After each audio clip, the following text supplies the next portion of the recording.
ಒಂದು ಕಡೆಯಲ್ಲಿ Israel Iran ಯುದ್ಧೋನ್ಮಾದ, ಮತ್ತೊಂದು ಕಡೆಯಲ್ಲಿ ರಣ ಬಿಸಿಲಿನ ಧಗೆ. ಇವೆರಡೂ ಸೇರಿ ಈ ಕುಕ್ಕುಟೋದ್ಯಮಕ್ಕೆ ಶಾಕ್ ಕೊಟ್ಟಿದೆ. ಈ ಎರಡೂ ಸ್ಥಿತಿಯನ್ನ ಹೇಗೆ ನಿರ್ವಹಣೆ ಮಾಡೋದು ಅಂತ ರೈತರು ಈಗ ಕಂಗಾಲಾಗಿದ್ದಾರೆ.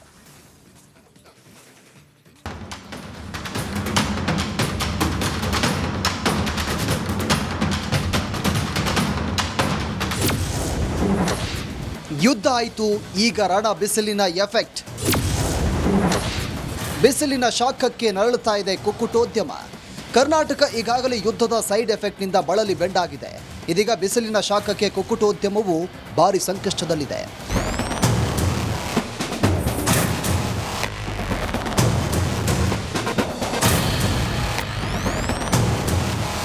ರಣ ಬಿಸಿಲಿನಿಂದ ಕೋಳಿಗಳ ಸಾವು, ಮೊಟ್ಟೆಗಳ ಸಂಖ್ಯೆಯೂ ಕಡಿಮೆಯಾಗಿದೆ. ಇದರಿಂದ ರೈತರು ಲಕ್ಷಾಂತರ ರೂಪಾಯಿ ನಷ್ಟ ಅನುಭವಿಸ್ತಾ ಇದ್ದಾರೆ.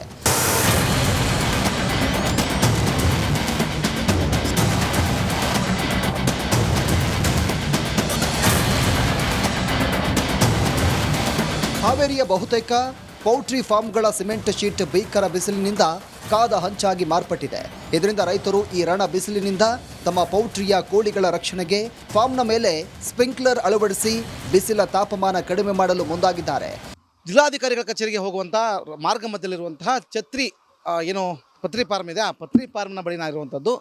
ಸದ್ಯಕ್ಕೆ ಜನರು ಸಾಕಷ್ಟು ಹೈರಾಣಾಗಿದ್ದಾರೆ ಬಿಸಿಲಿನ ಬೇಗೆಯಿಂದಾಗಿ. ಈಗ ಅದಲ್ಲದೆ ಕುಕ್ಕುಟೋದ್ಯಮಕ್ಕೂ ಕೂಡ ಇದೊಂದು ಬಿಸಿ ತಟ್ಟಿರುವಂಥದ್ದು. ಕೋಳಿಗಳು ಕೂಡ ಸಾವನ್ನಪ್ಪಲಿಕ್ಕೆ ಮುಂದಾಗ್ತಾ ಇದ್ದಾವೆ ಮತ್ತು ಫೀಡ್ ಕೂಡ ಕಡಿಮೆ ಆಗುವ ಸಮಸ್ಯೆ ಆಗ್ತಾ ಇದೆ. ಹೀಗಾಗಿ ಕೋಳಿ ಫಾರ್ಮ್ನ ಮೇಲ್ಛಾವಣಿಗೆ ಸ್ಪ್ರಿಂಕ್ಲರ್ ಪೈಪ್ಗಳನ್ನು ಅಳವಡಿಕೆ ಮಾಡಿ ಒಂದಿಷ್ಟು ತಾಪಮಾನವನ್ನು ಕಡಿಮೆ ಮಾಡಲಿಕ್ಕೆ ಈ ಮಾಲಕರು ಮುಂದಾಗಿದ್ದಾರೆ. ದೃಶ್ಯದಲ್ಲಿ ನೋಡ್ತಿರೋ ಹಾಗೆ ಮೇಲೆ ಎದುರುಗಡೆ ಕಾಣ್ತಿರುವಂತೆ ಮೇಲ್ಗಡೆಗೆ ಸ್ಪ್ರಿಂಕ್ಲರ್ ಪೈಪ್ಗಳನ್ನು ಹಾಕುವ ಮುಖಾಂತರ ಅಲ್ಲಿ ಈಗ ಈ ರೀತಿಯಾಗಿ ಅಂದರೆ ಯಾವುದೇ ಕಾರಣಕ್ಕೂ ಕೂಡ ಕೋಳಿಗಳಿಗೆ ಸಾವು ನೋವು ಸಂಭವಿಸಬಾರ್ದು ಮತ್ತು ಫೀಡ್ ಕೂಡ ಕಡಿಮೆ ಆಗಬಾರ್ದು ಅನ್ನೋ ನಿಟ್ಟಿನಲ್ಲಿ ಒಂದೊಳ್ಳೆ ಐಡಿಯಾವನ್ನು ಮಾಡಿ ಈಗ ತಗಡಿನ ಮೇಲೆ ನೀರನ್ನು ಸುರಿಸುವ ಮುಖಾಂತರ ಆ ಒಂದು ತಾಪಮಾನವನ್ನು ಕಡಿಮೆ ಮಾಡಲಿಕ್ಕೆ ಮುಂದಾಗ್ತದೆ. ಹಾವೇರಿಯಲ್ಲಿ ಈ ಬಾರಿ ಬಿಸಿಲಿನ ತಾಪಮಾನ ಕಳೆದ ಬಾರಿಗಿಂತ ಈ ಬಾರಿ ಏರಿಕೆಯಾಗಿದೆ. ಅಲ್ಲದೆ ಜನರು ತಂಪು ಪಾನೀಯ ಹಣ್ಣುಗಳ ಸೇವನೆ ಮಾಡಿ ಬಿಸಿಲಿನ ಬೇಗೆ ಕಡಿಮೆ ಮಾಡಿಕೊಳ್ತಾ ಇದ್ದಾರೆ. ಆದರೆ ಪ್ರಾಣಿ ಪಕ್ಷಿಗಳ ಪಾಡು ದೇವರಿಗೆ ಪ್ರೀತಿ. ಹೀಗಾಗಿ ರೈತರು ಸ್ಪ್ರಿಂಕ್ಲರ್ ಅಳವಡಿಸಿ ತಾಪಮಾನ ಕಡಿಮೆ ಮಾಡುವಲ್ಲಿ ಮುಂದಾಗಿದ್ದಾರೆ.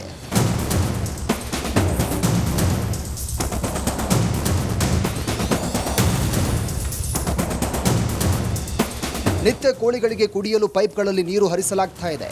ಈ ಹಿಂದೆ ಒಂದು ಬೋರ್ವೆಲ್ ಸಾಕಾಗಿತ್ತು. ಇದೀಗ 3 ಬೋರ್ವೆಲ್ಗಳನ್ನು ಹಾಕಿಸಿದ್ದೇವೆ ಅಂತಾರೆ ಮಾಲೀಕರು. ಈಗ ಇದ್ರ ಜೊತೆಗೆ ನೀರಿನ ವ್ಯವಸ್ಥೆ ಮಾಡಬೇಕಂದ್ರೆ ಒಂದು ಕಡೆ ಬೋರ್ವೆಲ್ನ ತೊಗೊಳ್ಬೇಕಾಗುತ್ತೆ, ನೀರು ಸರಸೋ ವ್ಯವಸ್ಥೆ ಆಗುತ್ತೆ, ಅವನ್ನೆಲ್ಲ ಮೇಲ್ಗಡೆ ಕಳಿಸುವಂಥ ಮತ್ತು ಇಷ್ಟು ಖರ್ಚಾಗ್ತಾ ಇದೆ. ಇದನ್ನ ಯಾವ ರೀತಿ ಬರೆಸ್ತಾ ಇದ್ರಿ? ಈಗ ನಮ್ದು ಮುಂಚೆ ಎಲ್ಲ ಇದಕ್ಕಾದ್ರೆ ಬರೀ ನೀರಿಗಾದ್ರೆ ಒಂದು ಬೋರ್ ಸಾಕಾಗಿತ್ತು. ಈಗ ಇದಿರೋದಕ್ಕೆ 3-4 ಬೋರ್ನು ಯೂಸ್ ಮಾಡ್ಬೇಕು ನಾವು ಸ್ಪ್ರಿಂಕ್ಲರ್ಗೆ. ಆಮೇಲೆ ಫ್ಲಶ್ ಔಟ್ ಬಿಡಬೇಕು. ನಿಪ್ಪಲ್ ಪೈಪ್ನಲ್ಲಿ ನೀರೆಲ್ಲ ಕಾದ್ಬಿಟ್ಟಿರ್ತಾವೆ.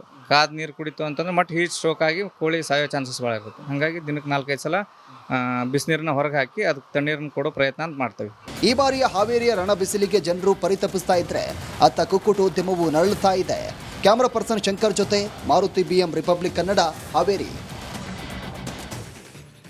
ಒಂದು ಕಡೆಯಲ್ಲಿ ಇಸ್ರೇಲ್ ಇರಾನ್ ಯುದ್ಧೋನ್ಮಾದ, ಮತ್ತೊಂದು ಕಡೆಯಲ್ಲಿ ರಣ ಬಿಸಿಲಿನ ಧಗೆ. ಇವೆರಡೂ ಸೇರಿ ಈ ಕುಕ್ಕುಟೋದ್ಯಮಕ್ಕೆ ಶಾಕ್ ಕೊಟ್ಟಿದೆ. ಈ ಎರಡೂ ಸ್ಥಿತಿಯನ್ನ ಹೇಗೆ ನಿರ್ವಹಣೆ ಮಾಡೋದು ಅಂತ ರೈತರು ಈಗ ಕಂಗಾಲಾಗಿದ್ದಾರೆ.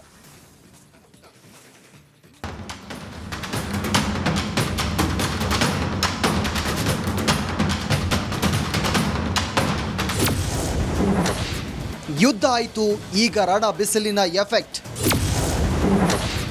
ಬಿಸಿಲಿನ ಶಾಖಕ್ಕೆ ನರಳುತ್ತಾ ಇದೆ ಕುಕ್ಕುಟೋದ್ಯಮ.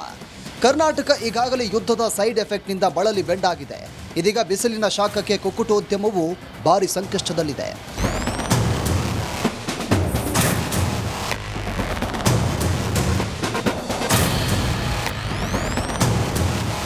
ರಣ ಬಿಸಿಲಿನಿಂದ ಕೋಳಿಗಳ ಸಾವು, ಮೊಟ್ಟೆಗಳ ಸಂಖ್ಯೆಯೂ ಕಡಿಮೆಯಾಗಿದೆ. ಇದರಿಂದ ರೈತರು ಲಕ್ಷಾಂತರ ರೂಪಾಯಿ ನಷ್ಟ ಅನುಭವಿಸ್ತಾ ಇದ್ದಾರೆ.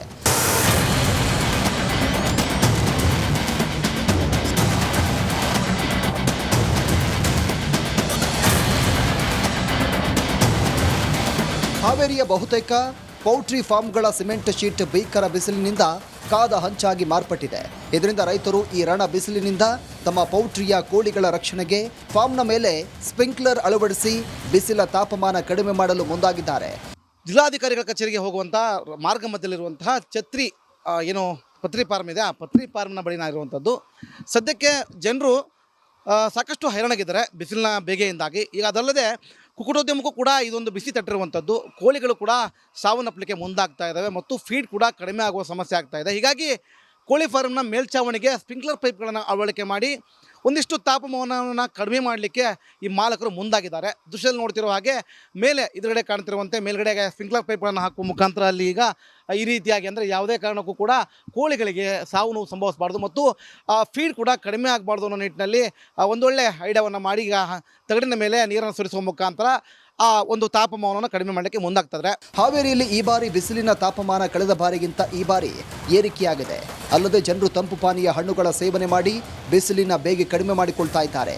ಆದರೆ ಪ್ರಾಣಿ ಪಕ್ಷಿಗಳ ಪಾಡು ದೇವರಿಗೆ ಪ್ರೀತಿ. ಹೀಗಾಗಿ ರೈತರು ಸ್ಪ್ರಿಂಕ್ಲರ್ ಅಳವಡಿಸಿ ತಾಪಮಾನ ಕಡಿಮೆ ಮಾಡುವಲ್ಲಿ ಮುಂದಾಗಿದ್ದಾರೆ.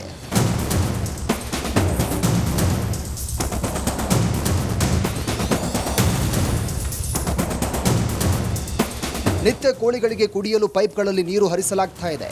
ಈ ಹಿಂದೆ ಒಂದು ಬೋರ್ವೆಲ್ ಸಾಕಾಗಿತ್ತು. ಇದೀಗ 3 ಬೋರ್ವೆಲ್ಗಳನ್ನು ಹಾಕಿಸಿದ್ದೇವೆ ಅಂತಾರೆ ಮಾಲೀಕರು.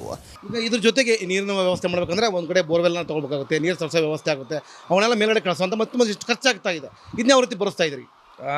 ಈಗ ನಮ್ದು ಮುಂಚೆ ಎಲ್ಲ ಇದಕ್ಕಾದ್ರೆ ಬರೀ ನೀರಿಗಾದ್ರೆ ಒಂದು ಬೋರ್ ಸಾಕಾಗಿತ್ತು. ಈಗ ಇದಿರೋದಕ್ಕೆ 3-4 ಬೋರ್ನು ಯೂಸ್ ಮಾಡ್ಬೇಕು ನಾವು ಸ್ಪ್ರಿಂಕ್ಲರ್ಗೆ. ಆಮೇಲೆ ಫ್ಲಶ್ ಔಟ್ ಬಿಡಬೇಕು. ನಿಪ್ಪಲ್ ಪೈಪ್ನಲ್ಲಿ ನೀರೆಲ್ಲ ಕಾದ್ಬಿಟ್ಟಿರ್ತಾವೆ.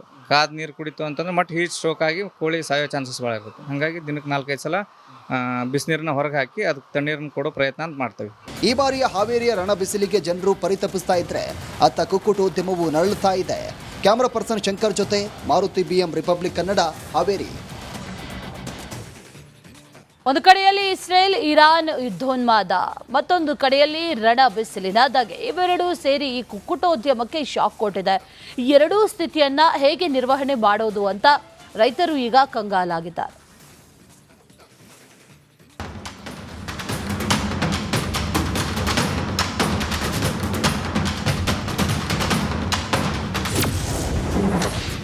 ಯುದ್ಧ ಆಯಿತು, ಈಗ ರಣ ಬಿಸಿಲಿನ ಎಫೆಕ್ಟ್. ಬಿಸಿಲಿನ ಶಾಖಕ್ಕೆ ನರಳುತ್ತಾ ಇದೆ ಕುಕ್ಕುಟೋದ್ಯಮ. ಕರ್ನಾಟಕ ಈಗಾಗಲೇ ಯುದ್ಧದ ಸೈಡ್ ಎಫೆಕ್ಟ್ನಿಂದ ಬಳಲಿ ಬೆಂಡಾಗಿದೆ. ಇದೀಗ ಬಿಸಿಲಿನ ಶಾಖಕ್ಕೆ ಕುಕ್ಕುಟೋದ್ಯಮವು ಭಾರಿ ಸಂಕಷ್ಟದಲ್ಲಿದೆ.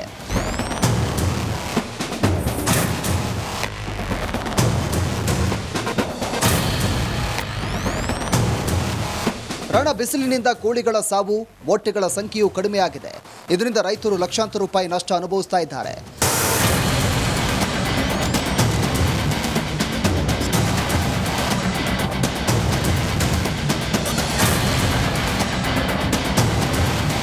ಹಾವೇರಿಯ ಬಹುತೇಕ ಪೌಲ್ಟ್ರಿ ಫಾರ್ಮ್ಗಳ ಸಿಮೆಂಟ್ ಶೀಟ್ ಭೀಕರ ಬಿಸಿಲಿನಿಂದ ಕಾದ ಹಂಚಾಗಿ ಮಾರ್ಪಟ್ಟಿದೆ. ಇದರಿಂದ ರೈತರು ಈ ರಣ ಬಿಸಿಲಿನಿಂದ ತಮ್ಮ ಪೌಲ್ಟ್ರಿಯ ಕೋಳಿಗಳ ರಕ್ಷಣೆಗೆ ಫಾರ್ಮ್ನ ಮೇಲೆ ಸ್ಪ್ರಿಂಕ್ಲರ್ ಅಳವಡಿಸಿ ಬಿಸಿಲ ತಾಪಮಾನ ಕಡಿಮೆ ಮಾಡಲು ಮುಂದಾಗಿದ್ದಾರೆ. ಜಿಲ್ಲಾಧಿಕಾರಿಗಳ ಕಚೇರಿಗೆ ಹೋಗುವಂಥ ಮಾರ್ಗ ಮಧ್ಯದಲ್ಲಿರುವಂತಹ ಛತ್ರಿ ಏನು ಪತ್ರಿ ಫಾರ್ಮ್ ಇದೆ, ಆ ಪತ್ರಿ ಫಾರ್ಮ್ನ ಬಳಿ ಇರುವಂಥದ್ದು. ಸದ್ಯಕ್ಕೆ ಜನರು ಸಾಕಷ್ಟು ಹೈರಾಣಾಗಿದ್ದಾರೆ ಬಿಸಿಲಿನ ಬೇಗೆಯಿಂದಾಗಿ. ಈಗ ಅದಲ್ಲದೆ ಕುಕ್ಕಟೋದ್ಯಮಕ್ಕೂ ಕೂಡ ಇದೊಂದು ಬಿಸಿ ತಟ್ಟಿರುವಂಥದ್ದು. ಕೋಳಿಗಳು ಕೂಡ ಸಾವನ್ನಪ್ಪಲಿಕ್ಕೆ ಮುಂದಾಗ್ತಾ ಇದ್ದಾವೆ ಮತ್ತು ಫೀಡ್ ಕೂಡ ಕಡಿಮೆ ಆಗುವ ಸಮಸ್ಯೆ ಆಗ್ತಾ ಇದೆ. ಹೀಗಾಗಿ ಕೋಳಿ ಫಾರ್ಮ್ನ ಮೇಲ್ಛಾವಣಿಗೆ ಸ್ಪ್ರಿಂಕ್ಲರ್ ಪೈಪ್ಗಳನ್ನು ಅಳವಡಿಕೆ ಮಾಡಿ ಒಂದಿಷ್ಟು ತಾಪಮಾನವನ್ನು ಕಡಿಮೆ ಮಾಡಲಿಕ್ಕೆ ಈ ಮಾಲಕರು ಮುಂದಾಗಿದ್ದಾರೆ. ದೃಶ್ಯದಲ್ಲಿ ನೋಡ್ತಿರೋ ಹಾಗೆ ಮೇಲೆ ಎದುರುಗಡೆ ಕಾಣ್ತಿರುವಂತೆ ಮೇಲ್ಗಡೆಗೆ ಸ್ಪ್ರಿಂಕ್ಲರ್ ಪೈಪ್ಗಳನ್ನು ಹಾಕುವ ಮುಖಾಂತರ ಅಲ್ಲಿ ಈಗ ಈ ರೀತಿಯಾಗಿ ಅಂದರೆ ಯಾವುದೇ ಕಾರಣಕ್ಕೂ ಕೂಡ ಕೋಳಿಗಳಿಗೆ ಸಾವು ನೋವು ಸಂಭವಿಸಬಾರ್ದು ಮತ್ತು ಫೀಡ್ ಕೂಡ ಕಡಿಮೆ ಆಗಬಾರ್ದು ಅನ್ನೋ ನಿಟ್ಟಿನಲ್ಲಿ ಒಂದೊಳ್ಳೆ ಐಡಿಯಾವನ್ನು ಮಾಡಿ ಈಗ ತಗಡಿನ ಮೇಲೆ ನೀರನ್ನು ಸುರಿಸುವ ಮುಖಾಂತರ ಆ ಒಂದು ತಾಪಮಾನವನ್ನು ಕಡಿಮೆ ಮಾಡಲಿಕ್ಕೆ ಮುಂದಾಗ್ತದೆ. ಹಾವೇರಿಯಲ್ಲಿ ಈ ಬಾರಿ ಬಿಸಿಲಿನ ತಾಪಮಾನ ಕಳೆದ ಬಾರಿಗಿಂತ ಈ ಬಾರಿ ಏರಿಕೆಯಾಗಿದೆ. ಅಲ್ಲದೆ ಜನರು ತಂಪು ಪಾನೀಯ ಹಣ್ಣುಗಳ ಸೇವನೆ ಮಾಡಿ ಬಿಸಿಲಿನ ಬೇಗೆ ಕಡಿಮೆ ಮಾಡಿಕೊಳ್ತಾ ಇದ್ದಾರೆ. ಆದರೆ ಪ್ರಾಣಿ ಪಕ್ಷಿಗಳ ಪಾಡು ದೇವರಿಗೆ ಪ್ರೀತಿ. ಹೀಗಾಗಿ ರೈತರು ಸ್ಪ್ರಿಂಕ್ಲರ್ ಅಳವಡಿಸಿ ತಾಪಮಾನ ಕಡಿಮೆ ಮಾಡುವಲ್ಲಿ ಮುಂದಾಗಿದ್ದಾರೆ.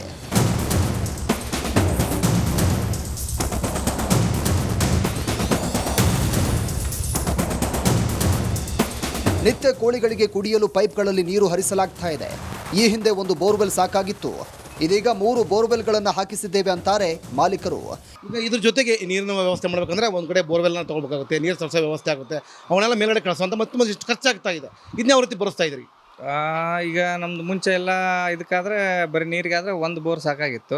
ಈಗ ಇದಿರೋದಕ್ಕೆ 3-4 ಬೋರ್ನು ಯೂಸ್ ಮಾಡ್ಬೇಕು ನಾವು ಸ್ಪ್ರಿಂಕ್ಲರ್ಗೆ. ಆಮೇಲೆ ಫ್ಲಶ್ ಔಟ್ ಬಿಡಬೇಕು.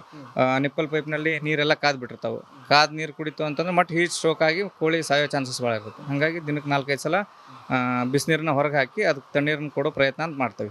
ಈ ಬಾರಿಯ ಹಾವೇರಿಯ ರಣ ಬಿಸಿಲಿಗೆ ಜನರು ಪರಿತಪಿಸ್ತಾ ಇದ್ರೆ ಅತ್ತ ಕುಕ್ಕುಟೋದ್ಯಮವು ನರಳುತ್ತಾ ಇದೆ. ಕ್ಯಾಮರಾ ಪರ್ಸನ್ ಶಂಕರ್ ಜೊತೆ ಮಾರುತಿ BM ರಿಪಬ್ಲಿಕ್ ಕನ್ನಡ, ಹಾವೇರಿ.